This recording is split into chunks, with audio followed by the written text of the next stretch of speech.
This might help. Okay, how's that? It's 1 o'clock Wednesday, so my last full day here in Hawaii. I leave tomorrow. Wow, I wish I had more time. I did bring a lava rock back with me that was given to me by an old coworker from a few jobs ago, and he told me, he was like, oh, I brought you back a cursed rock, you're into witchy things, and I was like, why would you do that? Personally, I haven't had any bad luck. So the whole idea, it's Pele's curse. She is the lava goddess of Hawaii, and if I'm pronouncing these wrong, I apologize. I'm doing the best I can, but she is known for her temper. And so if you take anything native to Hawaii, it's said that Pele will curse you and curse your life until the thing that you have taken is returned. And so maybe he's the one that got the bad luck because he's the one that took it, I don't know. But I brought the rock back and I gave Pele some flowers. I didn't have any gin on me, but I'm told that she really likes gin. But hopefully if that is the case, then she will release her curse on my past coworker. There's so much history there and there's a lot of lore. I'm gonna try to pronounce this and I'm so sorry if I get it wrong.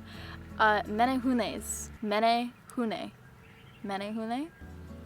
I hope that's correct. Menehunes are small people about 2 feet or 60 centimeters high, and they are, I mean, they're lore. They are said to be amazing builders, so they are said to have built things like temples and fish ponds and certain structures and buildings. They're also said to have kind of like a sneaky cheekiness to them, where they'll play tricks and, you know, kind of be like mischievous. Apparently they are inhabitants of Hawaii long before the Polynesians got here, but what that sounds like to me is the Fae. It sounds like the Fae, but of Hawaii. I don't know if they're defined as spirits or if they're defined as physical beings, but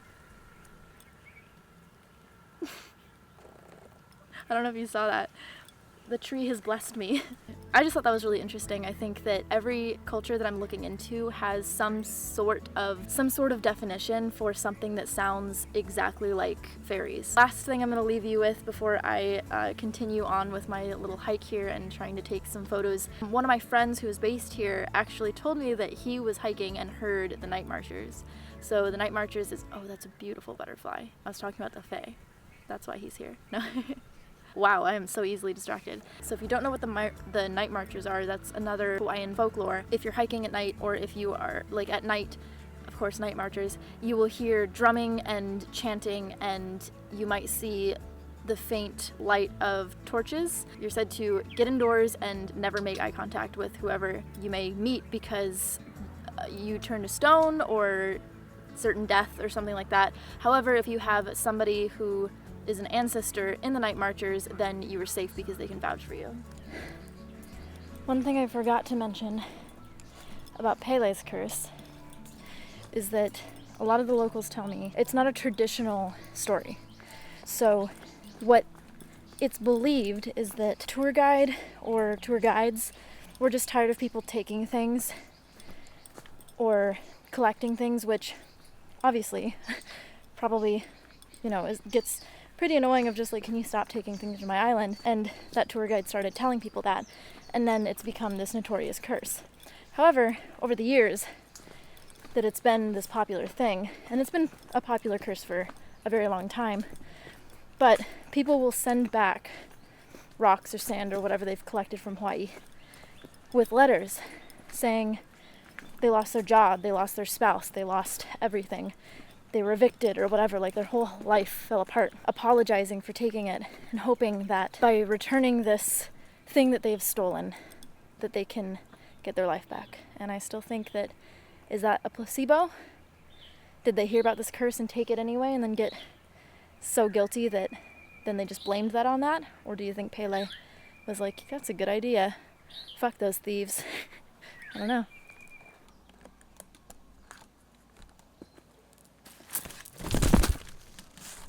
I'm gonna get eaten alive by mosquitoes out here. They do not care about bug spray. So this is my location out here. I'm so uncomfortable right now. I'm gonna bring out the skirt. So I'm literally just going to tie this around myself. I'm also just shooken up because I almost just lost my camera. So I'm just gonna tie this. Okay. So now that I have that tied, fix myself up and I'm gonna turn the camera this way, and I have like a connection with my phone and my camera, so I can just take photos from my phone and see like how I should position myself and all that jazz. So yeah, let's do that. Oh god. Oh yeah, I'm gonna have so many mosquito bites after today. Okay.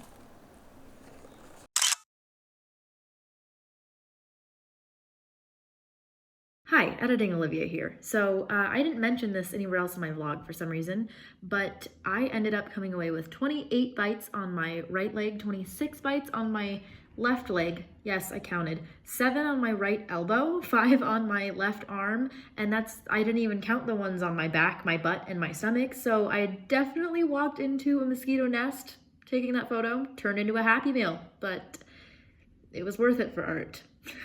Anyway, that was just a tidbit, and on with the video. Yeah, I had to get out of there. I was getting eaten alive.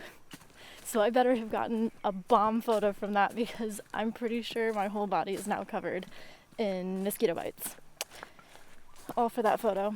So I'm gonna be really sad if I don't get a good photo out of that. But my niece and my nephew are probably gonna be waking up from their nap in about an hour, and I want to eat lunch.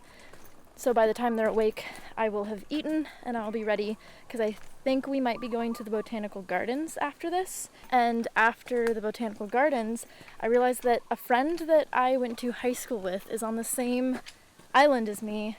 So we're gonna stop by and we're gonna grab a drink and catch up, because I don't think I've seen her in like 7 years. Something I was reading about on the way down, the whole intention of building the Friendship Garden was the idea of treating everybody like humans. So no matter who you are, what you believe in, it's the idea that we were all in this together and that we treat everybody as friends and with respect. Green witchcraft, anybody? Alright, I'm gonna head back and I will see you at the Botanical Garden probably. I have got a duck friend. He's just chilling. So it's kind of windy, so hopefully you can hear me, but I am at the Ho'omalaia, oh my god, Olivia, why are you like this? Ho'omalaia Botanical Garden in Oahu. But there's people in the background. I don't know if you can see it. I don't know where they're sitting there. I think they're on the bench behind me. And they're definitely watching me film, but I'm not as weird about it right now. I feel like there's people walking behind me and I'm totally fine with it. Totally chill, but we're gonna keep walking around and see what we find. I have to leave today, so this is my last day. I have to leave around 1-ish for the airport, but it's only like 11 o'clock, 10 o'clock, 11 o'clock, something like that. So I should have plenty of time, so we should be good.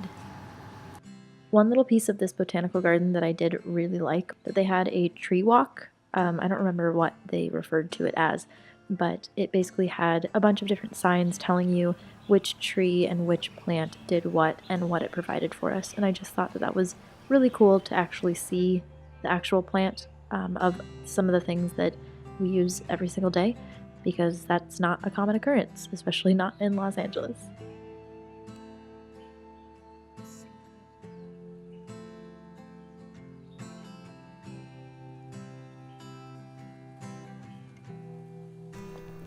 So the nice lady at the front told me that this chained place, it's like a 5-minute walk up, not too bad, and apparently it's super nice. That's like right next to the water reservoir or something.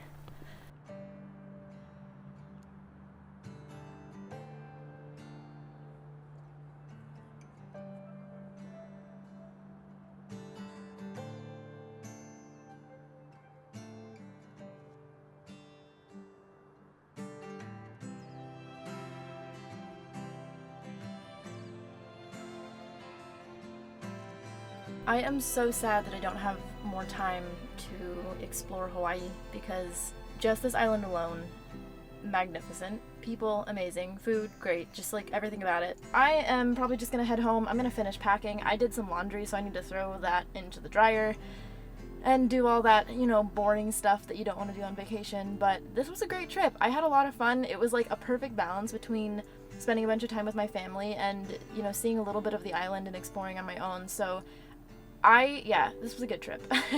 So I'm really excited. I have a lot of plans for when I get back also, so stay tuned. But I hope you enjoyed this vlog, but I'll see you back in LA.